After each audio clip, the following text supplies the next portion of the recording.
Hi friends, welcome to Ranu's lifestyle channel. আমার চ্যানেলে সবাইকে স্বাগত জানাই। আজ আমি আপনাদেরকে বানিয়ে দেখাবো রুই মাছের কালিয়া। এর জন্য আমি নিয়ে নিয়েছি রুই মাছ, মাঝারি সাইজ করে কাটা।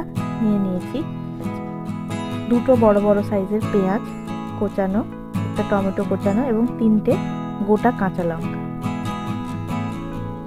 আর নিয়ে নিয়েছি 1 চামচ কালো জিরে, 1.5 চামচ আদা রসুন বাটা, নুন, হলুদ, জিরে গুঁড়ো, ধনে গুঁড়ো। আর নিয়েছি টক দই। তো টক দইটা এখানে আমি সামান্য নুন দিয়ে ভালোভাবে ফেটিয়ে নেব। টক দইটা কিন্তু নুন দিয়ে আগে থেকে ফেটিয়ে রাখলে টক দই কিন্তু রান্নার মধ্যে দিলে সেখানে কিন্তু রান্নার অনেকটা টেস্ট আসে। ততক্ষণ পর্যন্ত যারা আমার চ্যানেলটিকে এখনও সাবস্ক্রাইব করোনি, আমার চ্যানেলটিকে সাবস্ক্রাইব করে নাও এবং যদি আমার ভিডিওটা ভালো লাগে অবশ্যই একটা লাইক করে দিও এবং রান্নাটা কেমন হয়েছে অবশ্যই কমেন্ট সেকশনে জানিও। তো মাছগুলো ভেজে তুলে নেওয়ার পর আমি কড়ায় তেল গরম করে কালো জিরে দিয়ে দিলাম এবং কালো জিরের মধ্যে পেঁয়াজটা দিয়ে ভালোভাবে নাড়াচাড়া করে ভেজে নেব। পেঁয়াজটা কিন্তু যতক্ষণ না নরম হচ্ছে ততক্ষণ পর্যন্ত ভাজতে থাকবো। পেঁয়াজ নরম হয়ে গেলে এর মধ্যে আমি দিয়ে দেব আদা রসুন বাটাটা। আদা রসুন বাটা দিয়েও আমি ভালোভাবে এটাকে নাড়াচাড়া করে সুন্দরভাবে ভেজে নেব যতক্ষণ না পর্যন্ত আদা রসুনের কাঁচা গন্ধটা চলে যাচ্ছে। আদা রসুন ভাজা ভাজা হয়ে গেলে এবার আমি এতে টমেটো কোচাটা দিয়ে দেব। টমেটোটা দিয়েও আমি ভালোভাবে নাড়াচাড়া করে নেব এবং টমেটোটাও মশলার সাথে ভালোভাবে ভাজা করে নেব। টমেটোটা মোটামুটি নরম হয়ে আসলে এতে আমি হলুদ এবং নুন পরিমাণ মতো দিয়ে দেব। নুন হলুদ দিয়েও আমি ভালোভাবে মশলার সাথে মিশিয়ে নেব। এবার আমি এতে সামান্য একটু লাল লঙ্কার গুঁড়ো দিয়ে দিলাম। আপনারা যদি ঝাল খান তো এর মধ্যে একটু ঝাল লঙ্কার গুঁড়ো দিতে পারেন। তো আমি এটা লাল লঙ্কার গুঁড়ো দিয়ে দিলাম। মশলা থেকে কিন্তু তেল ছাড়তে শুরু করেছে। আমি একদম লো ফ্লেমে রেখে 2 মিনিটের জন্য জাস্ট মশলাটাকে ঢাকা দিলাম এবং এর ফলে টমেটোটা কিন্তু অনেক নরম হয়ে গিয়ে মিশে যাবে কিন্তু। তো মশলা ভালোভাবে কষা হলে কিন্তু আপনি কনফার্ম হয়ে যাবেন যে আপনার কিন্তু তরকারিটা ভালো হতে চলেছে। তো আমি এখানে বড় চামচের 1 চামচ জিরে গুঁড়ো এবং 1/2 চামচ ধনে গুঁড়ো দিয়ে আবারও নাড়াচাড়া করে নিলাম।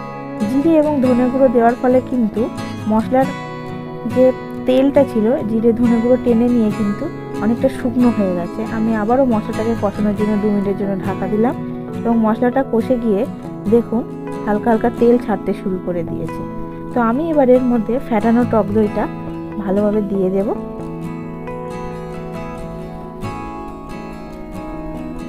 টক দইটা দিয়েও আমি আবারও নাড়াচাড়া করে নেব। মশলার সাথে টক দইটা কিন্তু ভালোভাবে মিশিয়ে নিতে হবে।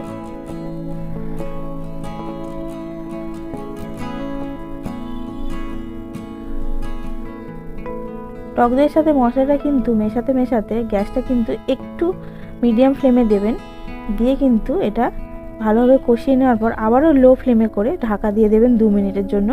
2 মিনিটের জন্য ঢাকা দেওয়ার পর আবার খুলে দেখবেন যে তেল বেরিয়ে গেছে। তো তেল যখন বেরিয়ে গেছে আমরা জেনে যাব যে আমাদের কিন্তু মশলাটা অলরেডি রেডি হয়ে এসছে। তো আমি আবারও ভালোভাবে কষিয়ে নাড়াচাড়া করে নেব।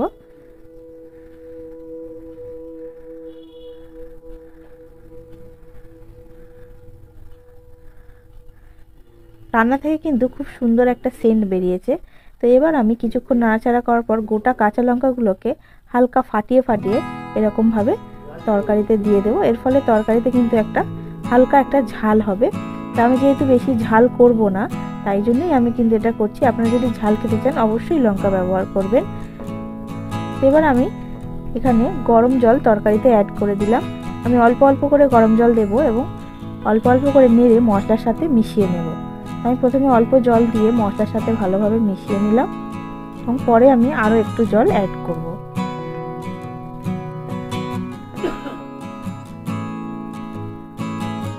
তো আমি এখানে জলটা গরম হয়ে গিয়েছিল এবং ফুটে যাওয়ার পরে এখানে আমি মাছগুলোকে তরকারির মধ্যে দিয়ে দিলাম এবং নাড়াচাড়া করে মাছগুলোকে ঝোলের মধ্যে ডুবিয়ে দেব।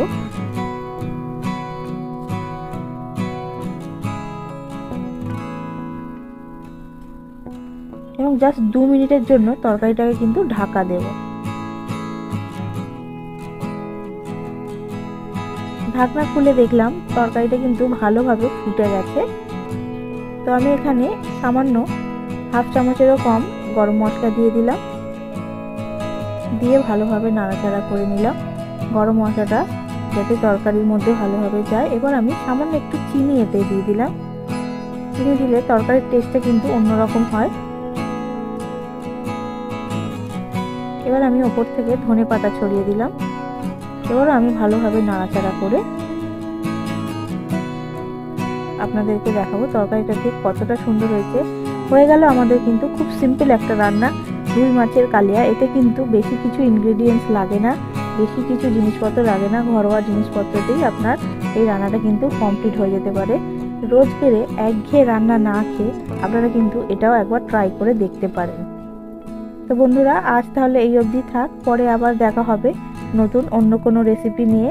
অবশ্যই ততক্ষণ আপনারা ভালো থাকবেন, সুস্থ থাকবেন, পরিবারের সঙ্গে সুখে আনন্দে সময় কাটাবেন। নমস্কার।